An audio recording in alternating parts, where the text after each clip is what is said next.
ನೋಡಿದ್ರು ಅಲ್ಲಿ ಮಾತುಕತೆ, ಹರಟೆ, ಕಾಲೆಳೆಯುವ ಸಂದರ್ಭ, ಮುಖದಲ್ಲಿ ಮಂದಹಾಸ ಇದೆಲ್ಲ ಕಂಡು ಬಂದದ್ದು ನಗರದ ಶ್ರೀ ಎಸ್.ಆರ್. ಕಂಠಿ ಕಲಾ, ವಾಣಿಜ್ಯ, ವಿಜ್ಞಾನ ಹಾಗೂ ಬಿಸಿಎ ಮಹಾವಿದ್ಯಾಲಯದಲ್ಲಿ 2015ರಿಂದ 18ನೇ ಸಾಲಿನ ವಿದ್ಯಾರ್ಥಿನಿಯರ ಗುರುವಂದನಾ ಹಾಗೂ ಸ್ನೇಹ ಸಮ್ಮಿಲನ ಕಾರ್ಯಕ್ರಮವನ್ನ ಉದ್ಘಾಟಿಸಿ ಮಾತನಾಡಿದ ನಿವೃತ್ತ ಪ್ರಾಚಾರ್ಯರಾದ ಎನ್.ಆರ್. ಹಳ್ಳೂರ್ ಮಾತನಾಡಿ, ಶಿಷ್ಯರು ಎಷ್ಟೇ ದೊಡ್ಡವರಾದರೂ ನಮಗೆ ಅವರು ಮಕ್ಕಳಂತೆ.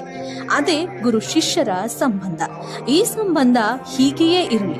ಪ್ರತಿಯೊಬ್ಬರೂ ಸಮಾಜದಲ್ಲಿ ಉತ್ತಮ ಕೆಲಸಗಳನ್ನ ಮಾಡಿ ಭವಿಷ್ಯದಲ್ಲಿ ತಮ್ಮ ಮಕ್ಕಳಿಗೂ ಉತ್ತಮ ಶಿಕ್ಷಣವನ್ನ ನೀಡುವಂತಾಗಲಿ ಎಂದು ಹರಸಿದರು.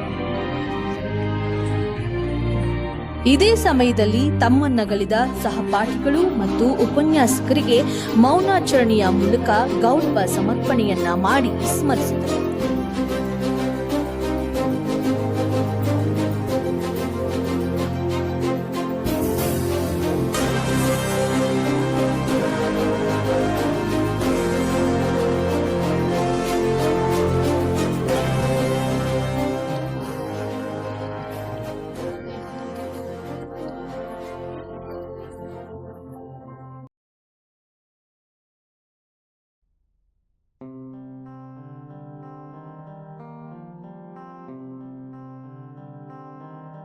ತಮ್ಮ ಕಾಲೇಜು ದಿನಗಳ ಹಳೆಯ ನೆನಪುಗಳನ್ನ ಮೆಲುಕು ಹಾಕುತ್ತಾ ತಮ್ಮ ಅನಿಸಿಕೆಗಳನ್ನ ಒಬ್ಬೊಬ್ಬರಾಗಿಯೇ ಹಂಚಿಕೊಂಡ್ರು.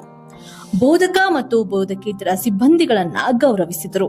ವೇದಿಕೆಯನ್ನ ಅಲಂಕರಿಸಿದ ಇನ್ನೋರ್ವ ನಿವೃತ್ತ ಪ್ರಾಚಾರ್ಯರಾದ ಡಾಕ್ಟರ್ ಎನ್.ಬಿ. ಎಂಗನಾಳ್ ಮಾತನಾಡಿ, ವಿದ್ಯೆ ಕಲಿಸಿ ಜೀವನ ರೂಪಿಸಿದ ಗುರುಗಳನ್ನ ಸ್ಮರಿಸುವ ಮೂಲಕ ಹಳೆಯ ನೆನಪುಗಳನ್ನ ಮೆಲುಕು ಹಾಕುವ ನಿಟ್ಟಿನಲ್ಲಿ ಇದೊಂದು ಮೌಲ್ಯಯುತ ಕಾರ್ಯಕ್ರಮ ಎಂದು ಹೇಳಿದರು. ನಿವೃತ್ತ ಪ್ರಾಧ್ಯಾಪಕರಾದ ಗಿರಿಜಾ ಅಣ್ಣಪ್ಪನವರ್, ನೀಲಮ್ಮ ತೋಟದ್, ಎಂಎಂ ಹಿರೇಮಠ್, ಎಸ್.ಬಿ. ಬಿರಾದಾರ್ ಸಾಂದರ್ಭಿಕವಾಗಿ ಮಾತನಾಡಿದರು.